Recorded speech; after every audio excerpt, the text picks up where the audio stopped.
சின்ன மருமகள் சீரியலோட upcoming episode என்னன்னு பார்க்கலாம். இங்க சேதுவும் கருப்பும் ஆறுமுகத்துக்கிட்ட எதுக்காக வீட்டுக்கு வந்த என்ன விஷயம்னு விசாரிக்கும் போது இங்க சாவித்திரி சொன்ன மாதிரியே, ஐயா உங்களுக்கும் தாமரைக்கும் கல்யாண ஏற்பாடெல்லாம் செஞ்சிருக்காங்கல்ல, டெக்கரேஷன் ஆர்டருக்காக பணத்தை வாங்கிட்டு போக வந்த ஐயா, நீங்க என்ன தப்பா நினைக்காதீங்கன்னு சொல்லி ஆறுமுகம் பொய் சொல்லி சமாளிக்கிறாரு. உடனே கருப்பு, இந்த பணத்தை யார் கொடுத்தாங்க, உன்னை யார் வர வச்சாங்கன்னு கேட்க, அதுவா தாமரையோட அம்மா சாவித்ரி தான், அவங்க தான் இந்த கல்யாண ஏற்பாடுக்கு டெக்கரேஷன் எல்லாம் நல்லபடியாக செய்யணும்னு இந்த பணத்தை கொடுத்தாங்க.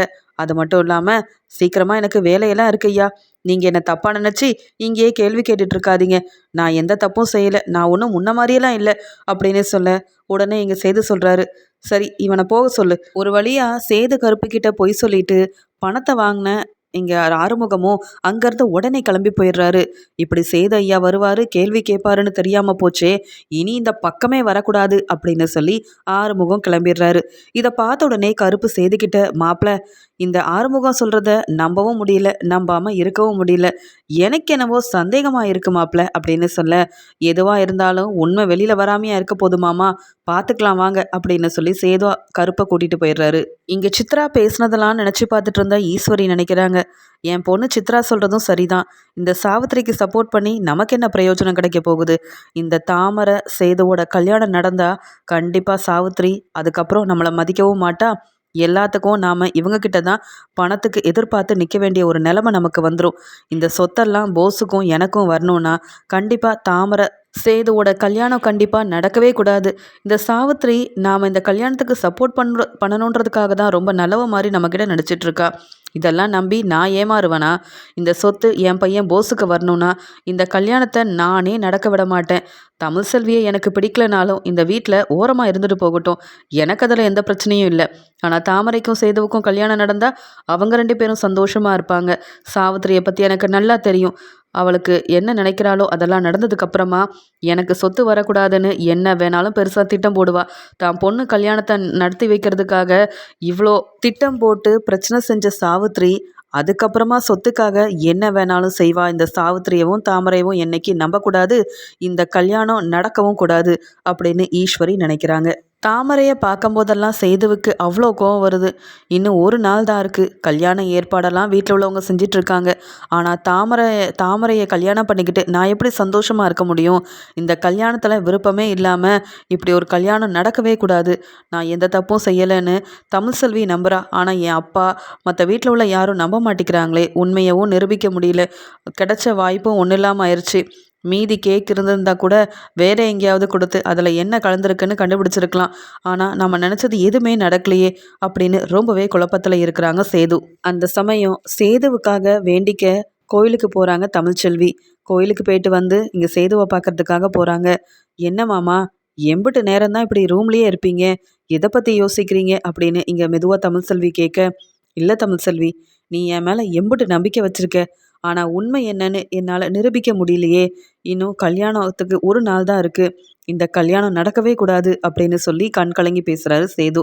இதை கேட்ட தமிழ்செல்வியும், நீங்கள் சந்தோஷமாக இருக்கணும், அது மட்டும் இல்லாமல் உங்களுக்காக தான் கோயிலில் போயிட்டு நல்லா வேண்டிக்கிட்டு வந்திருக்கேன், எந்த தப்பான விஷயமும் உங்கள் வாழ்க்கையில் இனி நடக்கவே நடக்காது, அது அந்த தாமரை திட்டம் போட்டாலும் சரி, உங்கள் அத்தை சாவித்திரி திட்டம் போட்டாலும் சரி, எப்பயுமே சேதுபதியோட மனைவினா அது நான் மட்டும்தான் மாமா, சேதுபதி என்னைக்கும் கண் கலங்கி நிற்கக்கூடாது, அது மட்டும் இல்லாமல் உண்மையை நாம் நிரூபிக்க தான் போகிறோம், இந்த கல்யாணம் நடக்காது, என் மேலே நம்பிக்கை வைங்க அப்படின்னு சொல்லி கண்கலங்கி நின்ன சேதுவுக்கு ஆறுதலாக பேசி சந்தோஷப்படுத்துகிறாங்க இங்கே வந்து தமிழ்ச்செல்வி.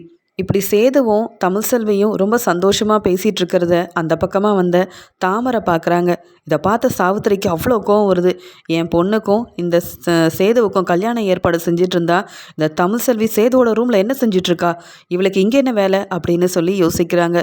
இருந்தாலும் சேது வேற இருக்கானே, நாம் தமிழ்செல்வியை ஏதாவது திட்டினா பெரிய பிரச்சனையாயிரும், அப்புறம் கல்யாணம் செஞ்சுக்க மாட்டேன்னு ஏதாவது சேது பிரச்சனை செய்வான், பொறுமையாக தான் இருக்கணும் அப்படின்னு அமைதியாக இது எல்லாத்தையும் பார்த்துட்ருக்காங்க சாவித்ரி.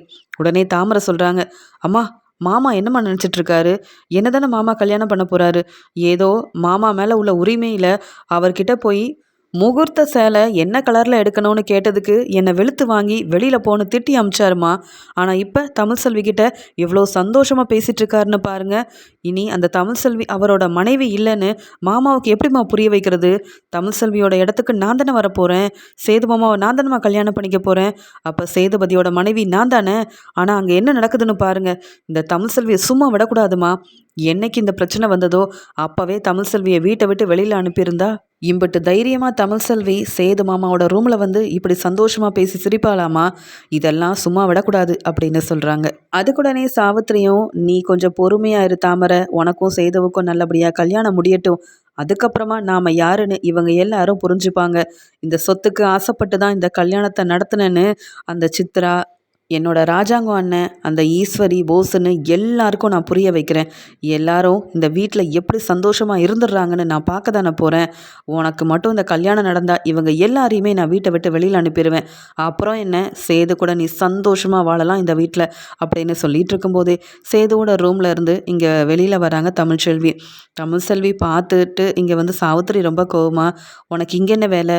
அதான் சேதுவுக்கும் தாமரைக்கும் கல்யாணமாக போதில்லை அப்படின்னு கேட்க, அதுக்குடனே தமிழ்செல்வியும், கல்யாணம் ஆகட்டும், அதுக்கப்புறமா இங்கே சேது மாமா ரூமுக்கு நான் வரக்கூடாது, பேசக்கூடாதுன்னெலாம் நீங்கள் சொல்லலாம்.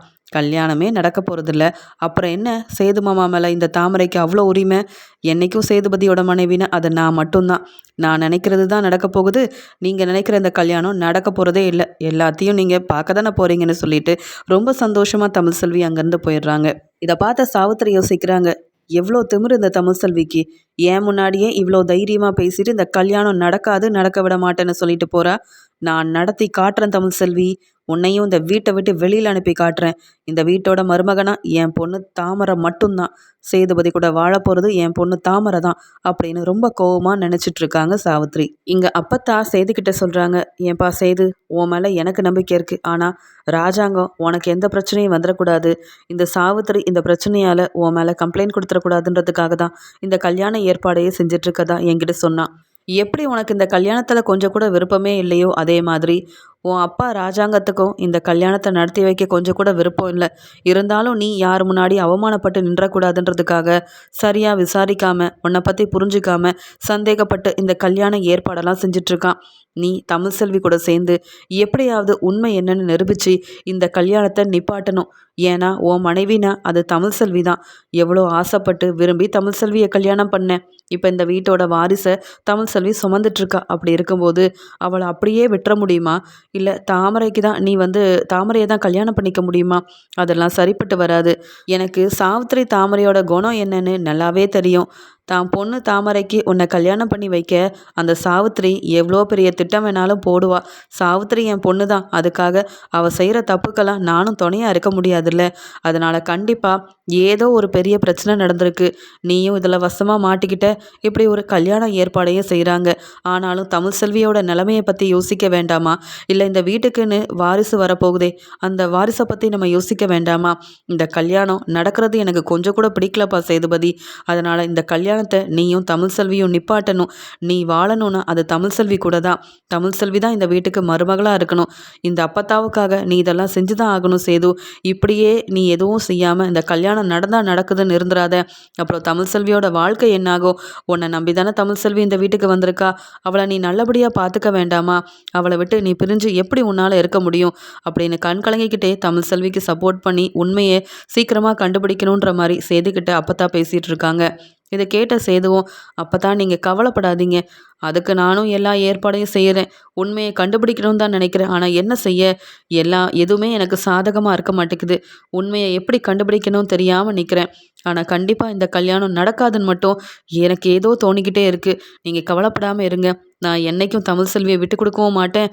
நான் வாழ்ந்தா அது தமிழ் செல்வி கூட தான் அப்பத்தா அப்படின்னு சொல்லிட்டு சேது வெளியில் கிளம்புறாரு. உடனே அப்பத்தாவும், என் பேரன் சேது கூட தமிழ் செல்வி சந்தோஷமாக வாழ்கிறத நான் பார்க்கணும் அப்படின்னு மனசில் நினச்சிக்கிறாங்க.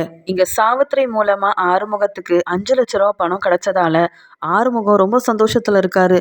நான் இவ்வளோ பணத்தை ஒரே நாளையில் எனக்கு கிடைக்கும்னு நான் எதிர்பார்க்கவே இல்லை. எம்புட்டு பணம், இதெல்லாம் எப்படி செலவு செய்கிறது? கொஞ்சம் கொஞ்சமாக செலவு செய்யலாமா, இல்லை அம்புட்டையும் ஒரே நாளில் செலவு செஞ்சிடலாமா? ஏன்னா நமக்கு பணம் கொடுக்க தான் தாமரை சாவித்திரின்னு 2 பேர் இருக்காங்களே. இந்த பணத்தை நம்ம செலவு செஞ்சாலும் மறுபடியும் ஃபோன் பண்ணி உண்மையை சொல்லிடுவேன்னு சொன்னால் கண்டிப்பாக அவங்க பணம் கொடுத்து தானே ஆகணும். இல்லைனா சேது தாமரையோட கல்யாணம் நடக்காதே. இந்த கல்யாணத்தை காரணமாக வச்சுக்கிட்டு எப்போ பணம் கேட்டாலும் இவங்க பணம் தரலன்னா அதுக்கப்புறம் உண்மையை சொல்லிட வேண்டிதான் அப்படின்ற மாதிரி பணம் எப்பயுமே இந்த தாமரை மூலமாக நமக்கு பணம் கிடைக்கும் அப்படின்ற ஒரு ஆசையில் பணத்தை கையில் வச்சுக்கிட்டு அங்கே எப்பயும் போல் ட்ரிங்க்ஸ் பண்ணுறதுக்காக போகிறாரு ஆறுமுகம். அங்கே போனது மட்டும் இல்லாமல் தான் பணத்தை எல்லார்கிட்டேயுமே காமிச்சு, பார்த்தீங்களா நேற்று தான் இந்த ஊருக்கே வந்தேன், ஆனால் அதுக்குள்ளே எம்புட்டு சம்பாதிச்சிட்டேன்னு பார்த்தீங்களா, இன்றைக்கி நான் என்னெல்லாம் செய்ய போகிறேன்னு பாருங்கள், எனக்கு அதை கொண்டு வா இதை கொண்டு வா அப்படின்னுட்டு சொல்லி அங்கே இருக்கிற எல்லார்கிட்டேயும் வேலை சொல்லிக்கிட்டே இருக்காரு. பணத்தெல்லாம் காமிச்சு பெரிய பிரச்சனை செய்கிறாரு. அங்கே வந்த எல்லாருமே என்ன ஆறுமுகம், ஏன் இப்படியெல்லாம் செய்கிற, உனக்கு எப்படி இவ்வளோ பணம் கிடச்சிதுன்னு சொல்ல, அதுவா பெரிய வீட்டில் உள்ளவங்க அப்படின்னு சொல்ல ஆரம்பிக்கும் போது வேணாம் வேணாம் அவங்கள பற்றி சொன்னால் அதுக்கப்புறம் பணம் கிடைக்காதுல்ல அப்படின்னு நினச்ச ஆறுமுகம், அதுவா கஷ்டப்பட்டு உழைச்சி இந்த பணம் எனக்கு வந்திருக்கு, அது மட்டும் இல்லாமல் நான் இனிமேல் இப்படிலாம் இருக்க போகிறதில்ல, பெரிய பணக்காரன் ஆக போகிறேன் அப்படின்னு சொல்கிறாரு. இப்படியே பேசிகிட்டு இருக்க அங்கே வந்தவங்களுக்கும் ஆறுமுகத்துக்கும் நிறைய பிரச்சனையாகுது. உடனே அங்கே இருந்தவங்க போலீஸ்க்கு ஃபோன் பண்ணிடுறாங்க. அங்கே ஆறுமுகம் பிரச்சனை செஞ்சிட்ருக்க அங்கே வந்த போலீஸும் ஆறுமுகத்துக்கிட்ட, என்ன இன்னும் நீ திருந்தவே இல்லையா, எப்போ இங்கே வந்த, நீ தான் இந்த பக்கமே வரக்கூடாதுன்னு வெளுத்து வாங்கி அனுப்பினோமே, ஆமாம் இங்கே என்ன செய்கிற, உனக்கு இங்கே என்ன வேலைன்னு கேட்க, ஐயா என்னை மன்னிச்சிருங்க, நான் வேணும்னே இப்படி செய்யலை அப்படின்னு சொல்லும்போது அங்கே இருந்தவங்க சொல்கிறாங்க, ஆறுமுகம் கிட்ட இப்போ நிறைய பணம் இருக்குது, லட்சக்கணக்கில் பணம் வச்சுருக்கான், அந்த திமிரில் தேவையில்லாமல் பிரச்சனை செய்கிறான் அப்படின்னு சொல்ல, அப்படியா இவன்கிட்ட எப்படி லட்சக்கணக்கில் பணம் வந்தது, எங்கே அந்த பணம்னு சொல்ல, உடனே ஆறுமுகமோ அதெல்லாம் ஒன்றும் இல்லை அப்படின்னு சமாளிக்கிறாரு. இவங்க எல்லாரும் பொய் சொல்கிறாங்க, என்கிட்ட ஏது அம்புட்டு பணம், நான் எங்கே வேலைக்கா போகிறேன், உழைச்சி சம்பாதிக்கிறதுக்கு நானே வேலை தேடிட்டு இருக்கேன் இப்போ பார்த்து அப்படின்னு சொல்ல, அங்கே உள்ளவங்க சொல்கிறாங்க, இல்லை இல்லை அந்த பணத்தை வச்சுக்கிட்டு தான் ஆறுமுகம் இப்படி தேவையில்லாமல் பேசி வந்தவங்க கிட்டலாம் இவ்வளோ பெரிய பிரச்சனை செஞ்சான், நாங்கள் தான் ஃபோன் பண்ணி உங்களை வர வச்சோம் அப்படின்னு போலீஸ்கிட்ட சொல்ல, உடனே போலீஸும் ஆறுமுகத்துக்கிட்ட இருந்த பணத்தை வாங்கிடுறாங்க. வாங்கினது மட்டும் இல்லாமல் இம்புட்டு பணமா, கண்டிப்பாக உழைச்சி நீ சம்பாதிச்ச பணமா இருக்கவே இருக்காது, ஆமாம் எங்கேருந்து இந்த பணத்தை எடுத்த, பொய் சொன்னேன் அவ்வளவுதான் ஆறுமுகம் அப்படின்னு சொல்கிறாங்க.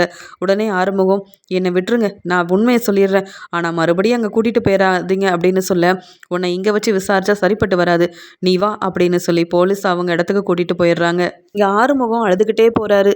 இம்புட்டு பணம் கிடச்சிதுன்ற சந்தோஷத்தில் இருந்தால் ஒரே நாளையில் இப்படி போலீஸ்கிட்ட வசமாக மாட்டிக்கிட்டேனே, பணத்தை திருப்பி தருவாங்களோ மாட்டாங்களோ, என்ன செய்யன்னு தெரியலையே, இந்த பணத்தை வச்சு என்னெல்லாம் செய்யலான்னு நினச்சேன், தேவையில்லாமல் பிரச்சனை செஞ்சு இப்படி பணமும் இல்லாமல் ஆயிடுச்சே அப்படின்ற மாதிரி ஆறுமுகம் யோசிக்கிறாரு.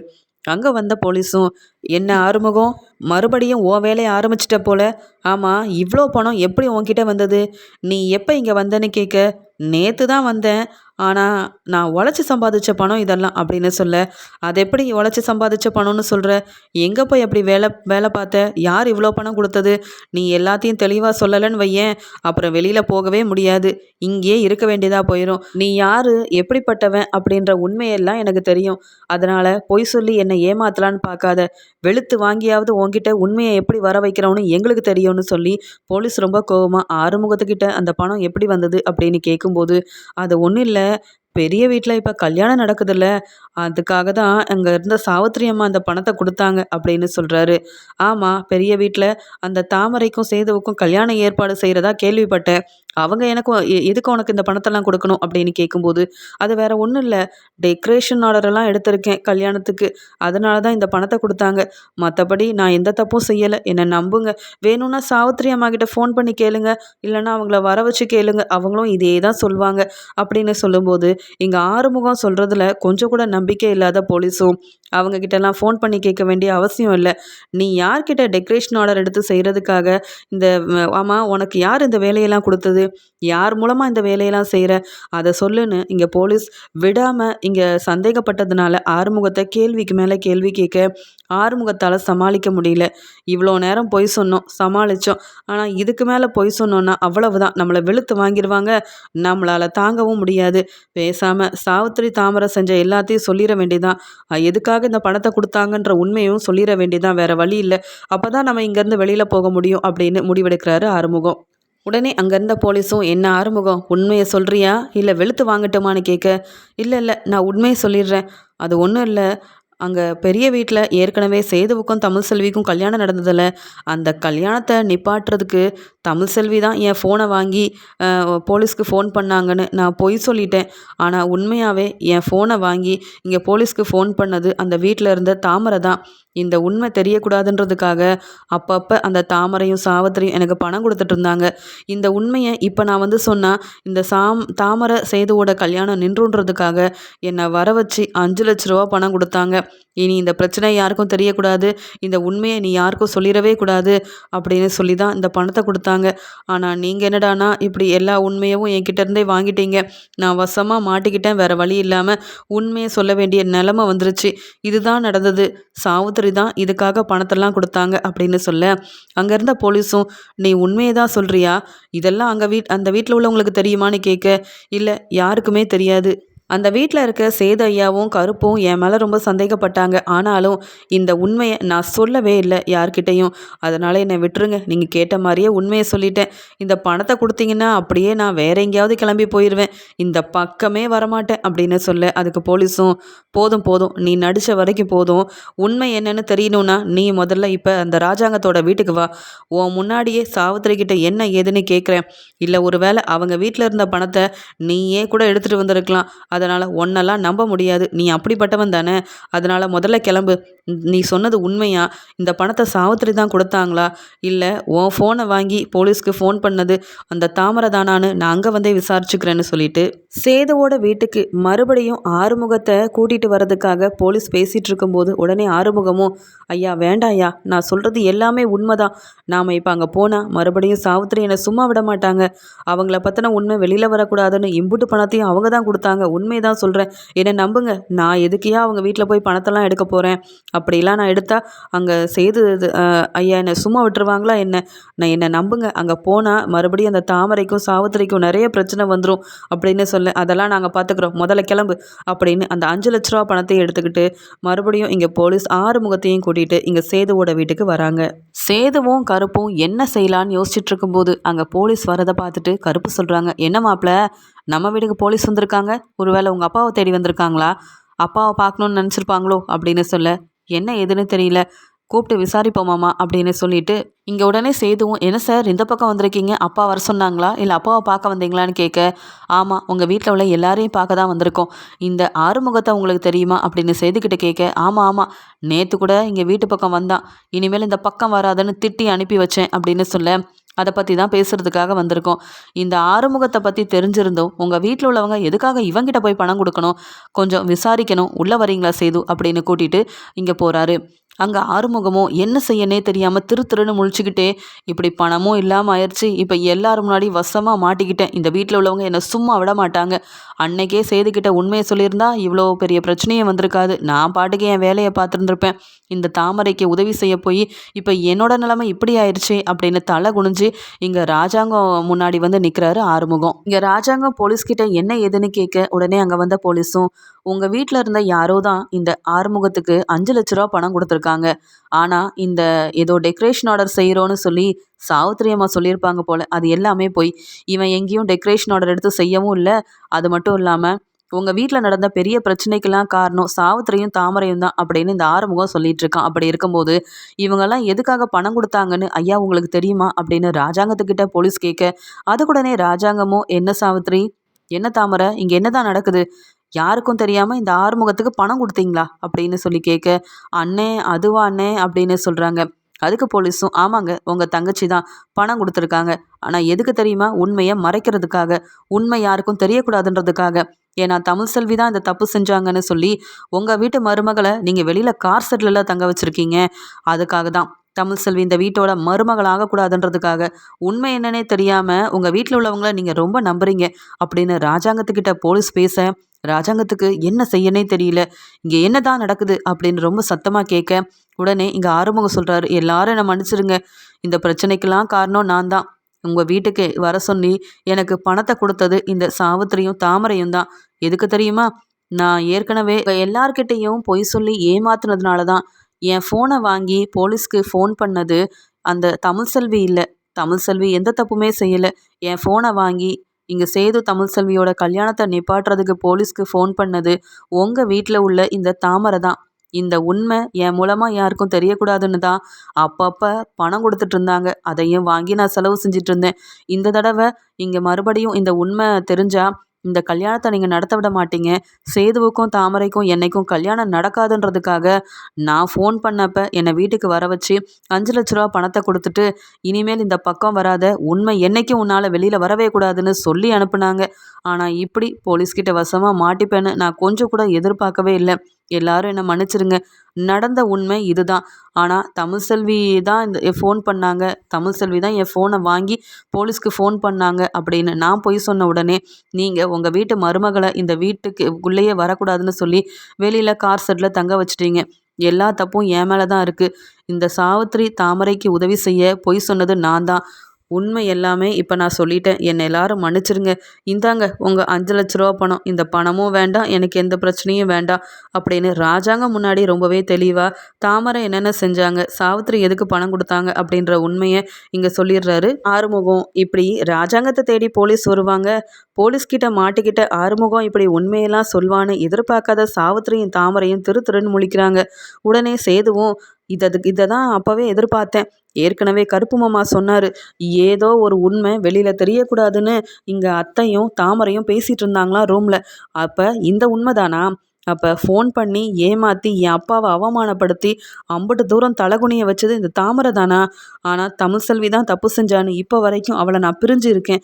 கார் ஷெட்டில் தங்க வச்சேன். பார்த்தீங்களாப்பா, உங்கள் மேலே கொஞ்சம் கூட பாசமும் மதிப்பும் மரியாதையும் இல்லாமல் உங்களை மாட்டி விட்டு அவமானப்படுத்தின இந்த சாவித்திரி தாமரையோட பேச்சை கேட்டுக்கிட்டு என் மேலே சந்தேகப்பட்டு தாமரைக்கும் எனக்கும் கல்யாண ஏற்பாடை வேற செய்கிறீங்களே. நான் என்ன ஆனாலும் சரி இந்த தாமரையை கல்யாணம் பண்ண மாட்டேன். நீங்கள் அவமானப்பட்டதுக்கு காரணம் இந்த தாமரை. முதல்ல இவங்களை வீட்டை விட்டு வெளியில் அனுப்புங்க. நான் தப்பே செய்யலைன்ற உண்மையை கண்டிப்பாக என்னால் நிரூபிக்க முடியும். இப்போ தெரிஞ்சுக்கிட்டீங்களா இவங்கெல்லாம் எப்படிப்பட்டவங்கன்னு? இவங்கள நம்பாதீங்கப்பா. இப்பையும் ஏதோ திட்டம் போட்டு தான் இந்த கல்யாணத்துக்காக பொய் சொல்லி ஏமாத்திட்டு இருக்காங்க. உண்மை ஒரு நாள் வெளியில் வரும், அப்போ நீங்கள் நல்லா தெரிஞ்சுப்பீங்கன்னு சொல்லிக்கிட்டு அங்கே தாமரை திருன்னு முழிச்சிட்டு இருக்க தாமரை சாவித்திரியை எல்லார் முன்னாடியும் பலார்னு வெளுத்து வாங்குறாரு சேது. உடனே கருப்பு ராஜாங்கத்துக்கிட்ட இதே தப்பை தமிழ்செல்வி தான் செஞ்சான்னு நம்பி தமிழ்செல்வி இந்த வீட்டோட மருமகளே கிடையாதுன்னு வெளியில் கார் ஷெட்டில் தங்க வச்சிங்களே. ஆனால் இப்போ தமிழ்செல்வி மேலே தப்பே இல்லைன்னு புரிஞ்சுக்கிட்டீங்கல்ல. அது மட்டும் இல்லாமல் யாரை நம்பிட்டு இருந்தீங்களோ அவங்க 2 பேரும் திட்டம் போட்டு தான் உங்களை அவமானப்படுத்தியிருக்காங்க. போலீஸ்க்கு ஃபோன் பண்ணது தாமரை தான் அப்படின்னு தெரிய வந்துருச்சுல்ல. இப்போ அவங்க மட்டும் எதுக்காக மாமா இந்த வீட்டில் இருக்கணும்? அவங்க 2 பேரையும் முதல்ல வீட்டை விட்டு வெளியில் அனுப்புங்க. கண்டிப்பாக இந்த கல்யாணத்தை நீங்கள் நடத்தி வைக்கவே கூடாது. எப்படியும் இந்த சாவித்திரியும் தாமரையும் பொய் சொல்லி உங்களை இன்னும் தான் ஏமாத்திட்டு இருப்பாங்க அப்படின்னு சொல்ல ராஜாங்கம் ரொம்ப கோவமா, என்ன சாவித்திரி இது? தாமரை இப்படியெல்லாம் செஞ்சான்னு தெரிஞ்சிருந்தோம் நீ அவளுக்கு சப்போர்ட் பண்ணிட்டு இருக்கல்ல. எப்படி இந்த கல்யாணத்தை நான் நடத்த முடியும்? இப்படி ஏற்கனவே பொய் சொல்லி ஏமாத்துறவங்க இப்பயும் சேது மேலே தப்பு இருக்கு, சேது தப்பு செஞ்சுட்டான்னு ஏன் பொய் சொல்லியிருக்க மாட்டீங்க? உங்களை நம்பி மறுபடியும் நான் அவமானப்பட விரும்பவே இல்லை. என் பையனுக்கும் தாமரைக்கும் இந்த கல்யாணம் நடக்காது. நீங்கள் நினச்ச எதையும் நடக்க விட மாட்டேன். முதல்ல இந்த வீட்டை விட்டு வெளியில் போங்க. தப்பே செய்யாத தமிழ்செல்வி இந்த வீட்டோட மருமகளாக இருக்கட்டும். ஆனால் தப்பு செஞ்ச நீங்கள் இனி என் முகத்தில் முழிக்கவும் கூடாதுன்னு சொல்ல, என்னது இது? இந்த ஆறுமுகம் பணத்தையும் வாங்கிக்கிட்டு இப்படி போலீஸ் மூலமாக வசமாக மாட்டி விடுவான்னு தெரியாமல் போச்சே அப்படின்னு சொல்லிக்கிட்டு பணமும் இல்லை, இப்போ அண்ணனும் இப்படி ஒரு முடிவெடுத்துட்டாரே அப்படின்ற மாதிரி ரொம்பவே என்ன செய்யன்னு தெரியாமல் நிற்கிறாங்க சாவித்ரி. உடனே இங்கே சேது சொல்கிறாங்க, அப்பா இது உங்கள் பணம். இப்படி அத்தை கேட்கும் போதெல்லாம் பணத்தை கொடுத்து தேவையானதெல்லாம் செஞ்சு கொடுத்தீங்கல்ல, அதான்ப்பா வீட்டில் உள்ள எல்லாரையும் ஏமாத்திட்டு இருக்காங்க. இதன் மூலமாக நானும் எவ்வளவோ அவமானப்பட்டுட்டேன். இனி இவங்களெல்லாம் நம்ப நான் தயாராக இல்லை. என்ன அவமானப்படுத்தணும்னு நினச்சி உங்களை தலகுனியே வச்ச இந்த தாமரையும் சாவித்திரி இனி இந்த வீட்டில் இருக்கவே கூடாதுன்னு தாமரை சாவித்திரி எல்லாரும் முன்னாடி வெளுத்து வாங்குறாரு சேது. அப்போ ஆறுமுகம் நினைக்கிறாரு, நான் பணத்தை வாங்கினேன், இவங்களை பற்றின உண்மையை சொல்லக்கூடாதுன்னு நினச்சேன். வேறு வழி இல்லாமல் சாவித்திரியவும் தாமரையும் வசமாக மாட்டி விட்டுட்டேனே. இனி இவங்க 2 பேரால் எனக்கு என்ன பிரச்சனை வரப்போகுதோ அப்படின்னு சாவித்திரியை பார்த்து ரொம்பவே பயந்து போய் நிற்கிறாரு ஆறுமுகம். ஆறுமுகம் சொன்ன உண்மையால் தமிழ்செல்வி இந்த வீட்டோட மருமகளாக வீட்டுக்குள்ளே வராங்க.